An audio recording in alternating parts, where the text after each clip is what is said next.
Ravens. C'en est une autre formation là, qui est allée de bon ménage là, à la suite de la dernière saison. John Harbaugh n'est plus là. Il n'est plus à la barre Mhm. des Ravens. Il est maintenant à New York avec les Giants. Puis son remplaçant, ben, c'est Jesse Minter, ancien coordinateur de la défense des Chargers de Los Angeles. Alors, Le il Jim, s'amène son à frère. Baltimore. Ben oui, c'est ça, oui. Alors, on passe Ça reste dans la de frère famille. à beurre. C'est ça, exactement, d'une certaine façon. Alors, c'est ça. Jesse Minter, connu du succès en tant que coordinateur en défense, pas juste dans la NFL, mais également avec l'Université de Michigan. Justement, hein, tu parlais de la famille Harbaugh, ben c'est ça, c'était sous Jim Harbaugh avec les Wolverines de Michigan. Alors, c'est vraiment tout un changement, là. Tu sais, ça fait même bizarre, on le voit ici à l'écran pour les gens qui nous regardent via notre chaîne YouTube, des photos de J.C. Minter. Ça va faire bizarre là, de ne pas voir John Harbaugh à la barre des Ravens. Effectivement, Jesse Minter, là, l'une des vedettes montantes, je te dirais, à la position d'entraîneur-chef là, dans la NFL. Il a amené avec lui également Declan Doyle, à peine 30 ans, coordinateur offensif, qui était le coordinateur offensif des Bears la saison dernière, mais qui n'appelait pas les jeux. Ça, c'est ça que je veux apporter comme Mhm. point. C'était Ben Johnson qui appelait les jeux en attaque du côté des Bears. Pour la première fois de sa carrière, 30 ans, il va appeler des jeux avec Lamar Jackson. D'ailleurs, il n'est pas bien plus vieux que Lamar Jackson, qui a 29 ans, Declan Doyle. Ça, c'était intéressant. Justement, on a reçu une question sur Declan Doyle de la part de Charles Despot sur Instagram qui nous demande, il dit, en tant que fan des Bears, maintenant que Declan Doyle est le nouveau coordinateur à l'attaque des Ravens, pensez-vous qu'il peut devenir le prochain gourou offensif comme Ben Johnson? Rien de moins, hein? On met la barre haute, hein? Étant donné qu'il a appris de Ben Johnson. Ben écoutez, ça reste à voir, parce qu'on ne connaît pas Declan Doyle, hein? Tu sais, c'est ça l'affaire avec tous ces nouveaux coordonnateurs-là. On entend leur réputation, on entend, OK, lui, c'est un protégé de Ben Johnson ou d'un autre coordonnateur et tout. Bon, ça ne veut pas dire qu'il va être en mesure d'avoir du succès comme Ben Johnson en a eu. Mais pour Declan Doyle, la question de savoir est-ce qu'il va pouvoir s'ajuster à Lamar Jackson? C'est là est la question. À Chicago, bon, on avait Caleb Williams, pas le même style que Lamar, même si Caleb est mobile, mais Lamar, c'est une licorne. Là. Il n'y a, personne qui est comme lui là, dans la NFL à la position de carrière. Avant ça, Declan Doyle, ben, il était avec Ben Johnson à Détroit, avec Jared Goff au poste de quart. Jared Goff, c'est une statue essentiellement, carrière de pochette. Alors moi, c'est ça que j'ai hâte de voir parce que Tom Monken, lui, il avait fait vraiment du bon boulot afin de s'ajuster avec les forces de Lamar Jackson. Puis je ne parle pas juste de ses forces de coureur, mais également de passeur. Est-ce qu'on sera en mesure de faire ça avec un nouveau coordinateur du côté de Baltimore? C'est ce que j'ai hâte de voir. Et est-ce que Lamar, lui, est-ce qu'il est encore l'athlète qui nous a démontré qu'il était depuis le début de sa carrière? Parce que tu t'en souviens, l'année dernière, on en a parlé, toi et moi. Lamar, oui, il était ennuyé par des blessures, mais il semblait juste pas explosif lorsqu'il courait pendant toute la saison, comme le Lamar Jackson qu'on a vu lorsqu'il a fait son entrée dans la NFL. On a reçu une question sur Lamar Jackson et j'ai envie de te la poser maintenant. Didier, c'est une Un go. question de Jordan Jolicoeur sur Facebook. Il demande, est-ce que vous croyez que Lamar Jackson peut connaître une saison pour être nommé dans les MVP suite à sa blessure et la saison qu'il a connue l'année dernière? Tu as parlé justement du fait qu'il courait moins au sol. En fait, j'ai des statistiques que j'avais pour ma rubrique fantasy, mais je vais te la dire maintenant. Le plus petit total de verges au sol, de courses et de toucher au sol et en ayant subi le deuxième plus total de sacs de sa carrière la saison dernière, Didier. Ça, c'est Hmm. intéressant. Donc, moi, ce que je pense, c'est que vous ne voulez pas un corps plus qu'il vieillit. T'arrives peut-être que tu vas courir un peu moins, mais il va falloir que tu passes davantage le ballon. Mais si on remonte à la saison 2024, Didier, il a mené la NFL pour les passes de toucher. Donc, Lamar Jackson, tu l'as parlé, c'est une licorne, c'est un joueur spécial. Moi, je pense que même si Lamar Jackson ne court moins dans les prochaines années, je pense qu'il peut être encore parmi l'élite là, du circuit. Oui, encore une fois, ça va venir au mariage avec le nouveau coordinateur à l'attaque et les receveurs de passes des Ravens. Tu sais, moi c'est ça qui m'a toujours laissé sur mon appétit, là. Tu sais, le groupe de receveurs de passe qu'on a, bon, Zay Flowers, mais Zay Flowers ne mesure que 5 pieds 9. Donc, c'est ça, j'ai hâte de voir. Là, il y a l'autre receveur dont le nom m'échappe, là, l'ancien de l'Université du Minnesota. Ça fait Rashad quelques années Bateman. qu'il est là, puis on lui a donné, Rashard Bateman, c'est ça. On lui a donné une prolongation de contrat, mais Rashard Bateman, tu sais, je sais pas si toi, tu es un fan de lui. Moi, il me laisse sur mon appétit. En fait, le groupe de receveurs des Ravens de Baltimore me laisse sur mon appétit. Isaiah Likely n'est plus là. On a préféré garder Mark Andrews. Souviens-toi, durant la saison, tout le monde on pensait que ça allait être la dernière saison de l'année dernière d'Andrews à Baltimore. Il est de retour. On sait que c'est un grand ami de Lamar Jackson. Mais c'est ça. Moi, j'ai encore des questions concernant le groupe de receveurs de passe. Écoute, tu es notre expert fantasy football. Peut-être que tu as meilleur espoir que moi concernant le groupe de receveurs des Ravens de Baltimore. Qu'est-ce que tu en penses, toi, personnellement? Ben, on a repêché 2 recrues. On avait clairement ciblé qu'on avait un besoin à ce niveau-là avec Elijah Surratt qui jouait à Indiana avec Fernando Mendoza, entre autres, Mhm. et Jacob Elaine, là, qui est un gros receveur de passe. Mais je suis un peu comme toi. En ce moment, là, le receveur numéro 3 du côté des Ravens, c'est Devontae Walker, qu'on a vu sporadiquement la saison dernière. Donc, c'est pas un groupe imposant. Est-ce que Zay Flowers est un véritable receveur numéro 1? En termes de stature, il n'est pas super imposant. On l'a vu connaître, s'améliorer d'année en année là, au cours de ces 3 saisons dans la NFL. Mais, et le groupe de receveurs, en fait, c'est l'attaque. Ça se résume à l'attaque en général, Didier. Quelle version de l'attaque on va avoir? Et avec un nouveau coordinateur à l'attaque, un nouvel entraîneur-chef, ça vient avec de l'incertitude. Parce qu'en 2024, l'attaque des Ravens marquait 30,5 points par match. En 2020, en 2025, il en marquait moins de 25. On avait plus de 100 verges en attaque en moyenne de plus en 2024 qu'en 2025, que l'année dernière. Et le pourcentage de touchés dans la zone payante est tombé de 74% en 2024 à 47% en 2025. C'est tout simplement énorme, Didier. Oui, 74%, c'était anormalement élevé, mais tomber à 47%. Écoute, moi, j'ai hâte de voir justement quelle attaque on va pouvoir avoir, puis on va avoir des réponses sur le groupe de receveurs également. Et on dit en ce moment, les échos en provenance de Baltimore, que justement, l'attaque de Glenn Doyle, on disait que Lamar Jackson était emballé par le cahier de jeu et tout, par les schémas de qu'est-ce qu'on prépare en ce moment à Baltimore au niveau offensif. Mais écoute, ça va rester pour moi une énigme jusqu'au premier match parce que justement, on connaît rien de ce nouveau régime-là et on n'a pas parlé de la ligne à l'attaque encore là, qui a perdu des gros morceaux.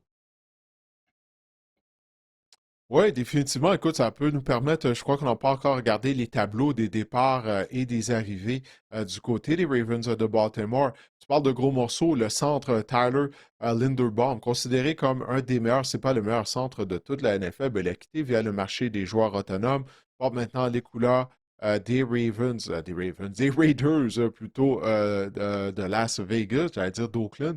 Daniel Falele, le mal-aimé au sein de la ligne à l'attaque de l'année dernière des Ravens de Baltimore, ben lui, il a suivi John Harbaugh à New York, va maintenant porter les couleurs des Giants. Alors, c'est ça, au niveau des tranchées l'année dernière, Marc-André, on a eu beaucoup d'ennuis là, du côté de Baltimore. Puis si on regarde du côté des arrivées, Trent Rickson, ça devrait donner un coup de main justement à l'unité défensive parce qu'il y a des matchs où on avait zéro pression sur les carrières adverses l'année dernière, Mm. Marc-André. Et on a Medabuke, l'excellent plaqueur qui a raté principalement toute l'année dernière, Medabuke, en raison d'une blessure au cou. Il devrait être de retour, mais j'ai hâte de voir ça. Tu sais, quand tu parles d'une blessure au cou, des fois, les joueurs reviennent, finalement, ils se rendent compte que, ouf, ça ne fonctionne pas. Donc, j'ai hâte de voir ça parce que lui, c'est un des meilleurs joueurs de ligne défensive de toute la NFL.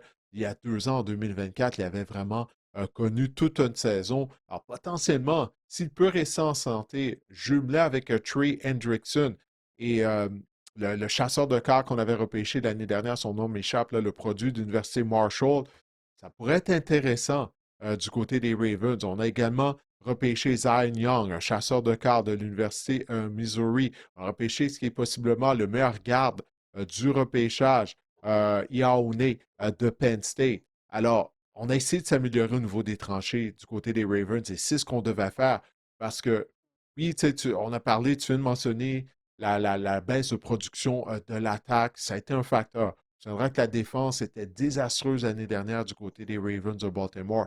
Mais au niveau des tranchées, autant de la ligne à attaque que la ligne défensive, il y avait des carences l'année dernière, puis on a essayé justement d'adresser ça durant la saison morte. Tu parlais de Marshall, c'était Mike Green, le secondaire, Mike un peu Green, là, un oui, oui, hybride, Mike là, Green. secondaire hybride Oui. de l'Université Marshall. Mais oui, Vega et Ioane, je pense que c'est un besoin criant qu'on avait. Il nous est tombé entre les mains au repêchage. Je pense que ça a été une bonne signature. Moi aussi, j'ai hâte de voir comment on va remplacer Linderbaum. Euh, Ça m'inquiète un petit peu, là, la ligne à l'attaque des Ravens, je vous dirais. Ronnie Mhm. Stanley ne rajeunit pas non plus. Puis oui, si on transfère vers la défense, on a vu justement te parler de Madou Bouquet, justement, que lorsqu'il s'est blessé, ça a exposé des carences là, en défense chez les Ravens. Seulement 30 sacs du corps la saison dernière. C'était bon pour le 28e rang dans la NFL. C'est trop peu pour la défense des Ravens. Puis oui, je pense que l'arrivée de Trey Hendrickson, ben, ça va. Du côté des Ravens, on souhaite que pour devoir finir le travail. T'sais, on n'a pas donné plus de 110 millions pour arriver à court en termes de sac du corps et tout. On est allé chercher un finisher, un releveur de fin de match, un closer, comme on veut, entre Hendrickson. Hmm. Puis j'espère que les Ravens ne se sont pas trompés parce qu'on va le payer, Trey Hendrickson. Mais oui, c'est un besoin. Là. La ligne défensive en a souffert la saison dernière. Oui, définitivement. Alors, ça, c'est une des choses à surveiller, parce que c'est bien beau Lamar, le nouveau coordonnateur, mais si on n'est pas capable d'arrêter personne, si on a autant d'ennuis qu'on a eu l'année dernière du côté des Ravens, euh, écoute, on anticipe que la défense devrait être meilleure parce que Jesse Minter est lui-même un ancien coordonnateur en défense. Mais j'ai hâte de voir ça également du côté de la tertiaire. Bon, on a Wiggins, qui est un jeune joueur qui continue de s'améliorer, mais Marlon Humphrey, Marc-André, il a connu une saison là, qui était proche du Ouais. désastre, là. Ça a vraiment été très difficile pour lui l'année dernière. Alors, moi, j'ai hâte de voir ça. Est-ce qu'on va le déplacer à la position de Nicole? On va continuer de le faire jouer à la position de demi-coin. Parce qu'écoute, là, il commence à être âgé, Marlon Humphrey, puis surtout à la position de demi-coin. Le moindrement que tu ralentis, là, ça paraît. Puis c'est qu'est-ce qu'on a vu de la part de Marlon Humphrey, qui a été pendant de nombreuses années un excellent demi-coin au niveau de la tertiaire des Ravens de Baltimore. Mais l'année passée, il se faisait battre à toutes les semaines là, pour des longs jeux ou des touchés. On n'a pas parlé de Carl Hamilton, qui est l'un des meilleurs joueurs Mhm. défensifs de la NFL. J'avais aimé lorsqu'on avait repêché Malachi Starks aussi. On dirait que Malachi Starks, on n'en a Oui. pas.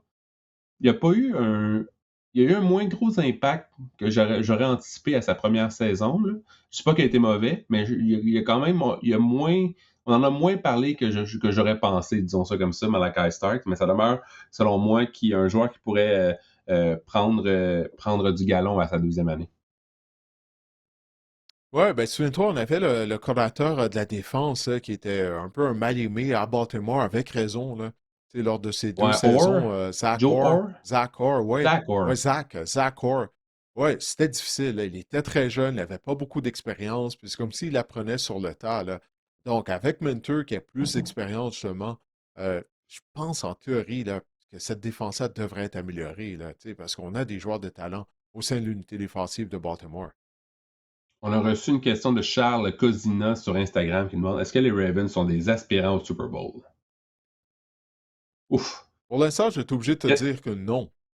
Il y a beaucoup de changements, l'arrivée de Mentor et tout. Mais est-ce que c'est une équipe, tu parlais de fenêtre tout à l'heure, est-ce que la fenêtre des Ravens est en train de se fermer? C'est là la question. Est-ce que Lamar va pouvoir retrouver sa forme des beaux jours? Parce que l'année dernière, il n'avait pas l'air de Lamar Jackson. Puis on n'a même pas parlé, Marc-André, de Derrick Henry, qui est rendu à 32 ans, là, mine de rien. Lui, à un moment donné, il va devoir ralentir, Derrick Henry, non? Il me semble. Là. On pensait que ça allait être l'année dernière à 31 ans.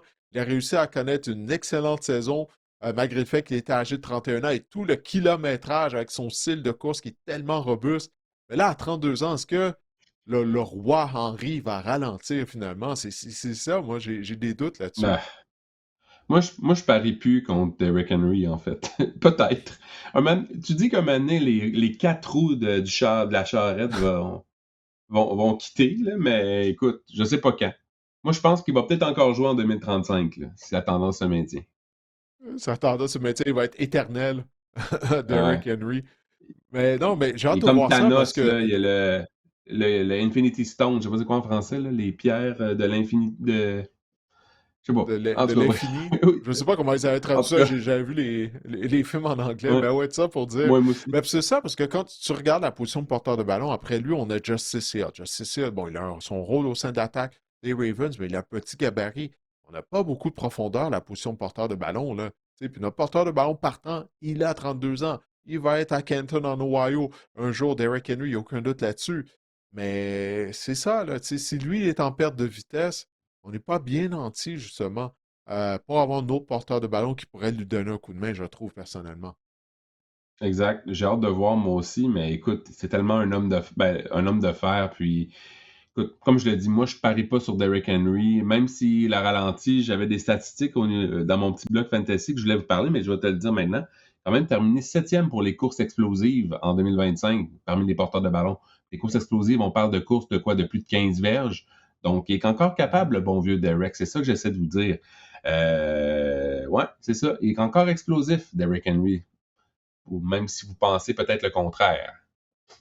Ouais, non, c'est surprenant, surprenant. En tout cas, les 10 dernières années, là, en tout cas, moi, ça a été un de mes joueurs favoris à avoir joué. En tout cas, s'il peut connaître une autre bonne saison productive, je vais être heureux, là, parce que j'adore voir Derrick Henry, le voir courir avec son gabarit. Ça demeure impressionnant. En tout cas, moi, je ne me tente pas de le voir en action. Maintenant, Marc-André, over-under. Combien de victoires pour les Ravens de Baltimore? Souviens-toi, il y a un an, à la pareille date, les Ravens étaient des aspirants au Super Bowl. Puis là, on a raté les éliminatoires. Alors, plus ou moins 11 victoires et demie pour Baltimore. Je sais si elle est en premier. Alors, tu vas pour plus ou moins? J'ai mis moins dans mon cas, mais j'ai un peu peur là, que Derrick Henry me regarde comme ça en disant moins Ah, il sur regarde l'image. ses yeux à travers son casque. Imagine-toi, là, il Il s'en dit, vient vers toi tout à l'heure. Là, ouais. tu dois le plaquer, là. Juste de voir son visage sous son casque. Non, merci. Là, il est en train de me dire, t'es-tu en train de dire qu'on va gagner moins, Marc-André Chaloux? En tout cas, mais oui, j'ai mis moins parce qu'il y a tellement d'incertitudes au niveau des Ravens. On n'en a pas arrêté d'en parler depuis le début. Nouveau coordinateur à l'attaque, nouvel entraîneur-chef, écoute, la roue, la roue du temps tourne, Didier. Lamar Jackson est toujours en quête de son premier Super Bowl. Il va avoir 30 ans, je crois, en janvier prochain quand même, durant la saison 2026 de football.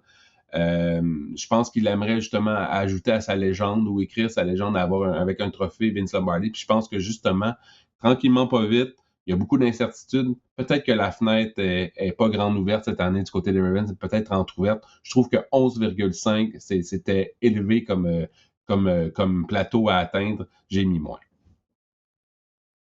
J'ai mis moins, moi aussi. Je vais avec moins que 11 victoires et demi. Écoute, là, ça ne veut pas dire que ça va être une mauvaise saison. Si on gagne 11 matchs, c'est quand même une très bonne saison. Ça te permet de participer aux éliminatoires. Mais de dire que cette équipe-là, des Ravens, avec tous les points d'interrogation, va gagner 12 matchs, un instant. En tout cas, on va voir. Je ne dis pas que ça ne va pas arriver, parce qu'il y a un vent de fraîcheur à Baltimore. Tu sais, les partisans des Ravens, il voulait un changement là, au poste d'entraîneur-chef. John Harbaugh, c'est la même histoire qui se répétait lors des dernières années. L'année passée, en fait, on n'a même pas été en mesure de participer aux éliminatoires. Mais combien de matchs qu'on a perdus au quatrième quart lorsqu'on avait l'avance? C'est devenu quelque chose de récurrent là, depuis les 3, 4 dernières années du côté de Baltimore. Alors, je sais que les partisans des Ravens, ils espèrent que ça va être différent, mais moi, je vais y aller pour moins de 11 victoires et demi pour les hommes de Jesse Mentor. Maintenant, côté fantasy, bon, tu as fait allusion à ça à quelques reprises. On va commencer avec Lamar Jackson. Ça a été une saison à oublier l'année dernière. Est-ce que ça va être mieux cette année pour ses propriétaires de fantasy football? Ben, j'espère, parce que Lamar Jackson a le talent. Son potentiel, c'est d'être le meilleur corps fantasy année après année, en fait. Et on pense que Lamar Jackson, avec justement ce vent de fraîcheur, pourrait y parvenir à nouveau. J'ai mentionné d'ailleurs tantôt sur ses prouesses au sol. Ça a été le plus petit total de verges au sol, de courses de touche au sol de sa carrière là, en une saison. C'est un joueur de cinquième ronde en ce moment. Mais je pense que Lamar Jackson, s'il est au sommet de son art, comme je l'ai mentionné, on le repêche comme quart numéro 2, quart numéro 3, dépendamment en termes de classement des carrières. Mais choix de cinquième ronde, moi je clique Lamar Jackson parce que je pense que c'est un gars qui peut faire la différence au niveau fantasy semaine après semaine. Et Derrick Henry, est-ce qu'il fera la différence fantasy semaine après semaine comme il l'a fait depuis le début de sa carrière ou à peu près? C'est quand même fou. C'est quand même, Derrick Henry, c'est tout de même près de 3900 verges et 34 touchés en 34 matchs avec les Ravens. Et il s'est Wow! joint aux Ravens à l'âge de 30 ans, imagine. T'aurais pas pensé ça, hein? Il est Ralentis exceptionnel pas, c'est avec les Ravens. incroyable. Il est exceptionnel avec les Ravens. C'est un choix de fin de deuxième ronde en ce moment, avec un potentiel de porteur de ballon top 5, assurément, au niveau fantasy. Le problème, c'est que ça va être le même argument. Il ne rajeunit pas, il est rendu à 32 ans. Les blessures, peut-être, les petits bobos peuvent apparaître. Est-ce que c'est cette année? C'est l'incertitude de cette année. Est-ce que c'est cette année, justement, que la chaîne débarque pour vrai? Il y a toujours ce petit nuage d'incertitude au niveau de Derrick Henry. Est-ce que c'est finalement la saison qu'il sera moins productif? Mais n'en demeure pas moins qu'il est productif encore et encore et encore. Je pense qu'un choix de fin de deuxième ronde pour Derrick Henry, surtout dans un pool redraft, parce qu'on le sait, dans un pool PPR peut-être moins payant, là, attrape pas beaucoup de ballons dans une saison, mais il demeure quand même un porteur de ballon de choix là, au niveau fantasy. Vous pouvez bâtir une équipe fantasy autour de Derrick Henry comme porteur de ballon numéro 1, encore une fois en 2026, ça c'est sûr. Est-ce que Zay Flowers peut être notre receveur numéro 1 au sein de notre équipe de Euh, fantasy de football? Moi, je suis pas un fan de Zay Flowers. Je trouve son gabarit, je le trouve physiquement pas imposant et je trouve également que c'est un receveur très inconstant en termes d'une saison. Lorsque vous jouez vos plupart de vos fantasy sont hebdomadaires, vous avez un affrontement, c'est face à chaque semaine. Souvent, Zay Flowers peut être 3, 4, 5 semaines là, sans vous donner de production, puis par la suite avoir un match incroyable. Sa moyenne de verges par cible s'est améliorée en 3 ans, mais pas son nombre de cibles dirigées vers lui. Donc, il est seulement ciblé en moyenne 6 fois par match depuis le début de sa carrière. C'est pas beaucoup. Il n'a jamais inscrit plus de 6 touchés en une saison. L'année dernière, quand je parle d'inconstance, il n'y a aucune performance dans le top 12 à la position de receveur de passe entre les semaines 2 à 13, malgré une saison de 1200 verges, entre autres. Donc ça, c'est intéressant. Il y a des matchs où il est, on appelle boom bust en anglais. Il y a des matchs où il est incroyable, qui connaît une performance exceptionnelle, puis il y a des matchs où il disparaît complètement. J'ai hâte de voir justement avec le changement de philosophie si on va voir un changement à ce niveau-là. C'est sûr que de facto, c'est lui le receveur éloigné numéro 1 des Ravens. C'est un choix de 3e ou 4e ronde en ce moment. Moi, ça m'effraie beaucoup Zay Flowers, mais si vous croyez en Jesse Minter, en l'attaque de Declan Doyle, peut-être un gars plus de la trempe d'un Luther Burden plus qu'un Rome Odunze, là, si on fait un parallèle avec les Bears. Eh bien, écoutez, ça peut peut-être être l'année de la grande éclosion pour Zay Flowers, mais moi, il me laisse sur mon appétit depuis le début de sa carrière, en tout cas.